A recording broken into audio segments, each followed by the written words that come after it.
Okay, so in this section of the video, I'm going to show you the differentiation from different detectors available in the market and why some of these detectors you should avoid it while you're using it to do the MGUT demo. Now, cheaper detectors like this, it says electromagnetic radiation detector, but when you hook this emitter on, you can't even detect the radiation from a phone screen.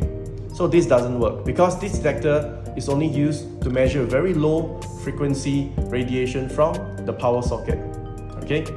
Now, another type of detector available in the market, electromagnetic field tester. Now this detector, we found out that this detector is only good at reading the signal coming in from the 4G or the Wi-Fi. Let me show you what I mean. Let me activate the meter here, and I want to put this meter below the iPhone. Okay. Now as soon as I call up a program from the iPhone, for example, I'm going to turn on the YouTube channel. There you go.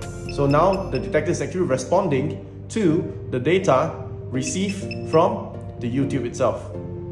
Now as soon as I turn this phone into the airplane mode, so I'm going to terminate the Wi-Fi and also the mobile data. Okay, so immediately when I turn it to the airplane mode, as you can see, you no longer receive any response from this detector. Okay, now however, as soon as I switch off the airplane mode and the data is back, the detector began to respond again to the signal from the phone. Now, why I strongly recommended RD9100 is because now even if I turn the phone into the airplane mode, means there is no data, there is no Wi-Fi, the RD has the ability to pick up the radiation from the phone itself, and now it's averaging at about 1,400 microwatts to about 1,500 microwatts. Okay, so in other words, RD9100 is not picking up any signal. Instead, RD9100 is actually picking up the power density radiation coming from the battery, okay, operated in the phone itself. Now, let me show you another detector in the market. This detector is what we bought from the USA, and it's called the cell sensor. And supposedly this detector is able to pick up radiation from the cell phone. Okay, but now as soon as I hook up this meter, as you can see, okay, let me just put the meter on the table. Now, the phone is on airplane mode. As you can see, it's also picking up reading from the screen itself.